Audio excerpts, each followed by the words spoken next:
April 17th, 1945. Bergen-Belsen, northern Germany. 8:30 hours. The truck stopped with a hydraulic hiss that cut through the morning silence like a blade. 32 women sat in the cargo bed, pressed shoulder to shoulder, their faces turned down toward their laps. They could smell diesel fuel, wet canvas, and something else underneath it all. The faint scent of disinfectant that clung to the British soldiers' uniforms. The tailgate dropped with a metallic clang. Nobody moved. A woman near the front, Greta, 24, former secretary from Hamburg, had her fists clenched so tight her knuckles had gone white. She'd been whispering the same prayer for the past hour, words her grandmother taught her, words she hadn't spoken in years. "Out!" said a voice in accented German, not shouting, just stating a fact. Greta looked up. A British sergeant stood at the tailgate, clipboard in hand, face expressionless beneath his steel helmet. Behind him, a row of Nissen huts stretched across what had been a Wehrmacht barracks 3 weeks ago. Barbed wire, guard towers, the architecture of captivity. She expected orders barked like gunfire, expected hands grabbing, shoving, hurting. Instead, the sergeant stepped back, gestured with one hand toward a wooden ramp. "Slowly," he said in that same flat German. "Watch your step." The first woman climbed down, then another, then Greta. Her legs nearly gave out when her feet touched gravel. 6 weeks of near starvation did that. She caught herself against the truck bed, breathing hard. The sergeant didn't move toward her, didn't reach out, just stood there, waiting, clipboard held against his chest like a shield. When all 32 women stood assembled in a loose group, shivering in the April wind, he looked them over once. Then he said something to another soldier in English. Quick, clipped words Greta couldn't follow. The second soldier nodded and walked toward the nearest hut. They waited. The wind carried the smell of cooking from somewhere beyond the wire. Porridge, maybe. Or soup. Greta's stomach twisted. A woman beside her, Anna, a nurse from Bremen, whispered, "What happens now?" Greta didn't answer. Couldn't. The soldier returned with a woman, not a soldier. A woman in a British Army uniform, yes, but her shoulders bore medical insignia. Her hair was pulled back in a tight bun. Her face was tired, the kind of tired that comes from seeing too much. She spoke to them in German that was better than the sergeant's, though still accented. "My name is Captain Morrison. I'm a medical officer. We're going to process you, give you medical examinations, then assign quarters. You'll be fed. You'll be given clean clothes." The women stared at her. Captain Morrison's expression didn't change. "I know you're frightened. I know you've been told things about what happens to prisoners, but you're under British protection now, and that means something." Greta felt her throat close. Protection. The word felt like a trap. "Follow me," Captain Morrison said. They filed toward the huts in silence, feet crunching on gravel, past British soldiers who watched but didn't speak. Greta kept her eyes down, kept her hands at her sides, kept breathing. Inside the first hut, the warmth hit like a wall. A stove in the corner radiated heat. Tables lined the walls, medical supplies, bandages, bottles with labels in English, and in the centre of the room, steam rising from large basins of water. Captain Morrison gestured toward them. "You'll wash first. There's soap, clean towels. Take your time." Greta looked at the water, at the soap, white bars stacked like bricks, more soap than she'd seen in 2 years. One of the older women, Margaret, stepped forward. Her voice came out hoarse. "Why?" Captain Morrison met her eyes. "Because you're human beings, and human beings deserve dignity." Nobody moved. "The water's hot," Captain Morrison added quietly. "It won't stay that way forever." Margaret approached the basin like she was approaching a bomb, dipped her fingers in. The steam rose around her hand. She made a sound, half sob, half gasp, and pulled back. "It's real," she whispered. "If this moment already changed how you see the war, subscribe. The next will surprise you even more." 6 weeks earlier, Greta had been in Berlin. Not the Berlin she'd grown up in, with its cafes and theatres and Sunday concerts, but the Berlin of rubble and fire and the constant thunder of Soviet artillery. She'd worked at the Reichsbank until the bombing destroyed the building. Then she'd worked in a bomb shelter, keeping records, distributing rations, trying to maintain some thread of order while the city collapsed around her.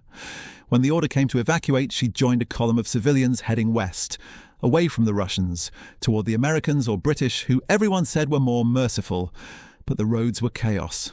Refugees, retreating soldiers, vehicles abandoned and burning. Greta walked for 3 days before a Wehrmacht officer stopped the column. "All women between 18 and 40, he'd announced. "You'll assist with medical support for the garrison at Helmstedt." It wasn't a request. For 2 weeks, Greta had worked in a field hospital, rolling bandages, cleaning instruments, holding down screaming soldiers while doctors amputated without anaesthesia because the morphine had run out. Then the British arrived. The Wehrmacht commander surrendered without firing a shot. Greta and the other civilian women were loaded onto trucks before they understood what was happening. "Where are they taking us?" Anna had asked.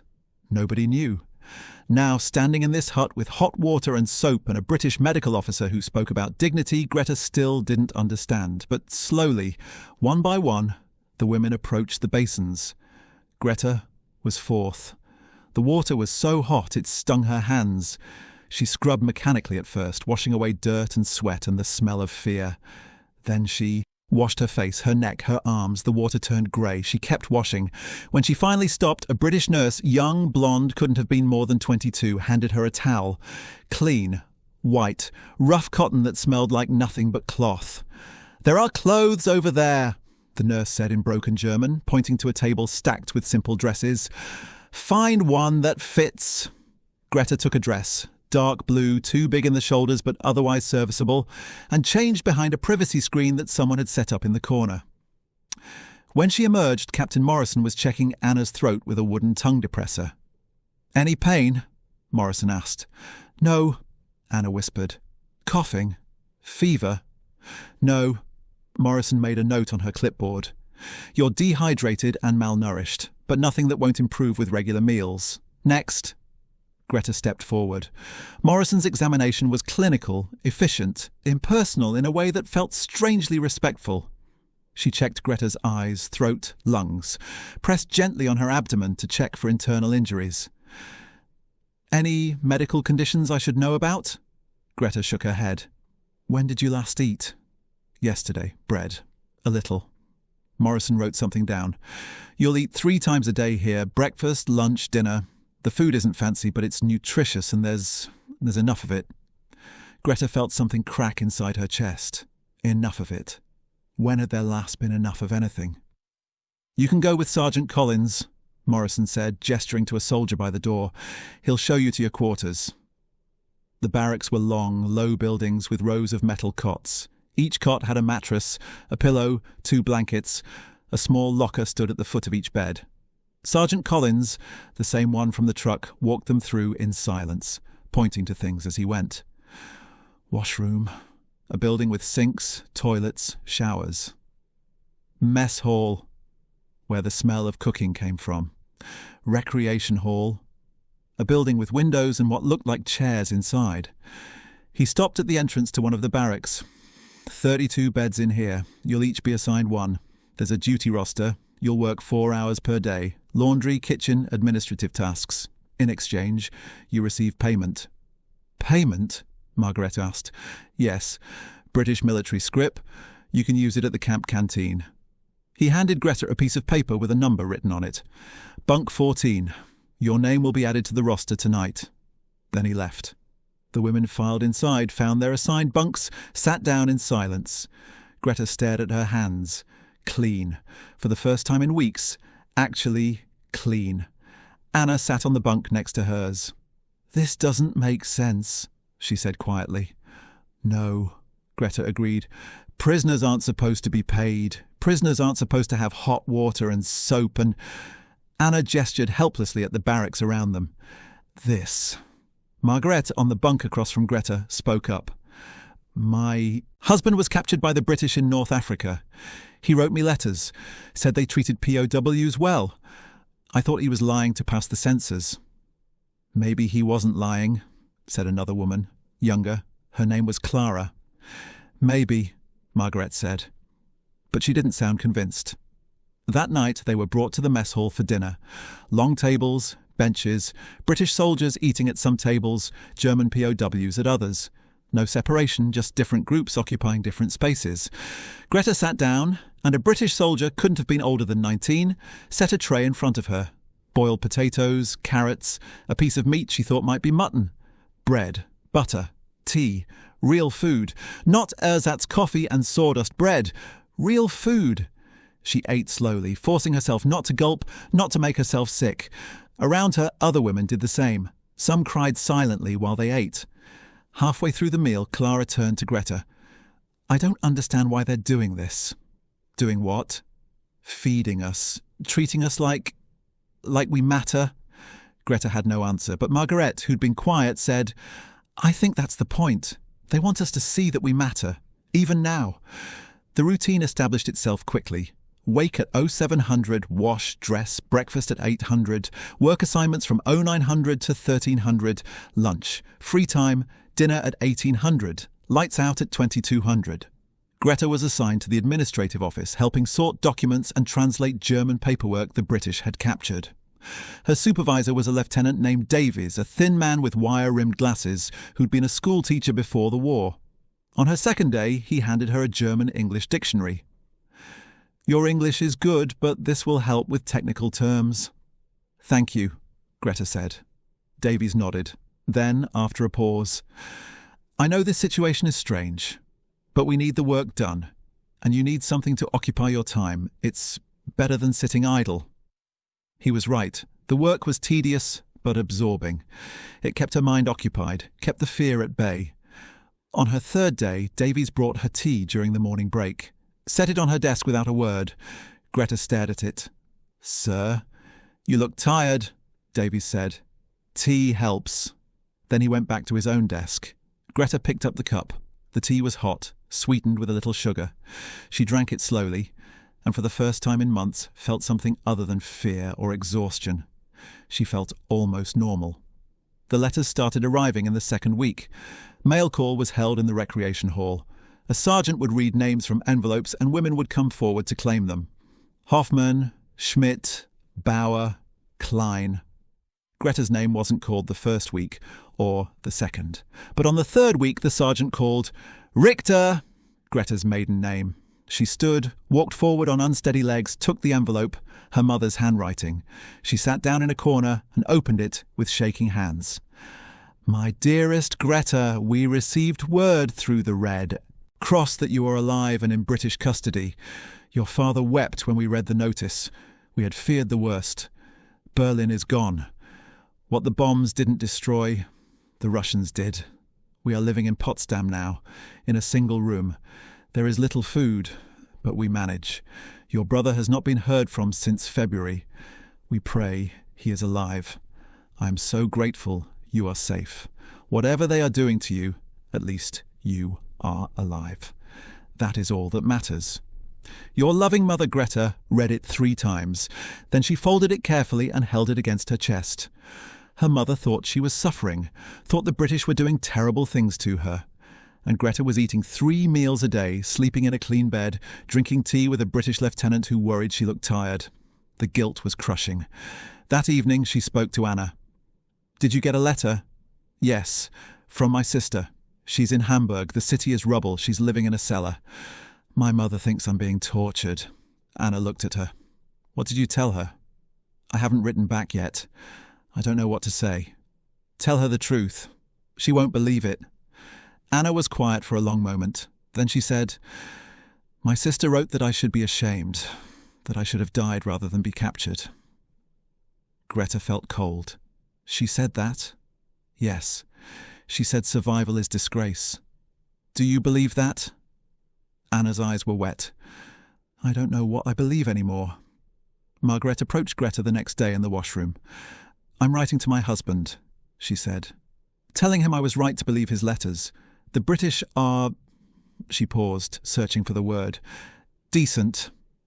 Will they let you send it?" "I asked Sergeant Collins. He said all mail is read by censors, but if there's nothing sensitive, it will be sent." Greta thought about this. "I'm going to write to my mother, tell her the truth." "Good," Margaret said. "Someone should." Greta sat down that evening with paper and a pen, both provided by the camp, and wrote carefully. Dear Mother, I am well. I am fed. I am treated with dignity. The British have given me work, and I am paid for it. I sleep in a clean bed. I have soap and hot water. I know this is hard to believe. I would not have believed it myself if I hadn't lived it. Please do not worry for me. Whatever you have heard about British camps, this is not that. I love you. Please tell Father I am safe. Greta. She handed the letter to Sergeant Collins the next morning. He took it without comment, added it to a pile of other letters, and nodded once. 2 weeks later, she received a reply. Her mother's handwriting was shakier this time. Greta, I read your letter to your father. He says you are lying to protect us from worry. But I want to believe you. I want to believe someone in this world is still capable of mercy. Greta folded the letter and put it in her locker with the first one. If you're seeing this war in a new light, subscribe. The next scene will challenge you even more. April became May. The war in Europe ended. The camp received news via radio, and the British commandant, a colonel named Harding, gathered everyone in the mess hall to announce it. The German High Command has surrendered unconditionally. The war is over. Silence. Then one of the British soldiers started clapping. Then another. Within seconds, the entire British contingent was applauding, some shouting, some embracing. The German POWs sat frozen. Colonel Harding raised a hand. The noise died down. I know this is complicated for you, he said in careful German, but the war is over. No more death, no more destruction. That is something we can all be grateful for. Greta felt nothing. Numbness. The war was over and she felt nothing. That night she lay in her bunk and stared at the ceiling. Anna was crying quietly in the next bed. Margaret was silent. Clara was writing in a small notebook someone had given her. What happens to us now? Anna asked the darkness. Nobody answered. The next morning, Colonel Harding called another assembly. You have 3 options, he said. First, you can request repatriation to Germany. We will arrange transport as soon as possible. Second, you can request to stay here and continue working for pay until you have saved enough money to support yourselves. Third, you can apply for resettlement in Britain if you have skills we need. Greta looked around. Every woman in the room wore the same expression. Shock. You're giving us a choice? Margaret asked. Yes, Harding said simply. Why? Harding was quiet for a moment. Then he said, because that's what civilized nations do. You were civilians caught in a war. You've committed no crimes. You're entitled to make your own decisions. That night, the women debated. I'm going home, Anna said. My sister needs me. I'm staying, said Clara. At least for a while. I have nothing to go back to. Greta didn't know. Germany was destroyed. Her family was struggling. But here she had food, shelter, work. The guilt was suffocating. One afternoon, Lieutenant Davies called Greta into his office. Sit, he said. She sat. Davies opened a folder. Your work has been excellent, accurate, efficient, thorough. I've recommended you for a permanent administrative position if you choose to stay. Greta stared at him. It would come with a salary, Davies continued, enough to send money to your family if you want, or save for your future. Why are you doing this? The question came out sharper than she intended. Davies looked at her over his glasses. Because you're good at the work, and because everyone deserves a chance to rebuild their life. I'm German. You're British. We were enemies. Were, Davies said. Past tense. The war is over, Fräulein Richter. What matters now is what we do next. Greta felt tears burning her eyes. My mother thinks I should be ashamed. My country would call me a traitor. Your country, Davies said quietly, lied to you for 12 years. About enemies, about honour, about what it means to be human. He paused. The question isn't what they think, it's what you think. Greta didn't answer. Think about it, Davies said. You don't have to decide today. In June, a package arrived. For Greta, inside was a bar of chocolate, British issue, and a note from her mother. Greta, a British officer, came to our room yesterday. His name was Lieutenant Morrison. He said he knew you, that you worked in his office. He brought us food, tinned meat, flour, sugar, tea, things we haven't seen in years. He said you were a good worker, that you should be proud of yourself. I am starting to believe your letters. I am starting to understand. Thank you for sending money. It has helped more than you know. With love, Mother Greta read the note twice. Then she found Lieutenant Davies. Did you send someone to my family? Davies looked up from his paperwork. Lieutenant Morrison handles community outreach in occupied zones. I mentioned your family was in need. He took care of it. Why? Because I could. Davies returned to his work. And because it was the right thing to do. Greta stayed. She worked in the administrative office for 18 months, saving money, sending half to her family, keeping half for herself. She learned English properly. She learned typing. She learned bookkeeping. In November 1946, her mother and father came to visit. The British arranged transport. They spent 3 days together, walking the campgrounds, talking, crying, rebuilding. You look healthy, her father said. I am. They treat you well? Better than I deserve. Her father touched her hand. You deserve kindness, Greta. We all do. In March 1947, Greta was offered a permanent position at the British Military Government Office in Hamburg. She accepted. She left the camp on a cold morning, carrying a single suitcase and a letter of recommendation from Lieutenant Davies. Sergeant Collins drove her to the train station. Before she got out, he handed her an envelope. From all of us, he said. Inside was money. Contributions from British soldiers she'd worked with. Enough to rent a flat in Hamburg for 3 months. Greta tried to speak. Couldn't. You earned it, Collins said. Good luck, Miss Richter. Years later, Greta would tell her daughter about the war, about the fear, about the camp, about the British soldiers who showed her that enemies could become allies, that dignity mattered even in defeat. But the moment I'll never forget, she'd say, was the first morning. When I stepped off that truck expecting hell and a British sergeant told me to watch my step. What did you do? Her daughter asked. I whispered, please. I don't even know why. Maybe I was begging him not to hurt me. Maybe I was asking for mercy. What did he say? Greta smiled. He said, you'll be all right, miss. I promise. Did you believe him? Not at first, but he was right. Subscribe to hear more untold stories from history. Stories about the quiet acts that changed everything. The truck that carried Greta to Bergen-Belsen carried 32 women who expected torture and found tea, who expected cruelty and found clean water, who expected death and found against all odds a chance at life. Not all of them stayed, not all of them believed, but all of them remembered. They remembered that in the ruins of the worst war in human history, some people chose restraint, some people chose dignity. Some people remembered that beneath the uniforms and the flags and the propaganda, everyone was human. The war had taught them fear. The peace taught them that mercy, however fragile, however unexpected, was still possible, and that sometimes the most revolutionary act isn't violence. It's a British sergeant telling a terrified woman to watch her step, and meaning it.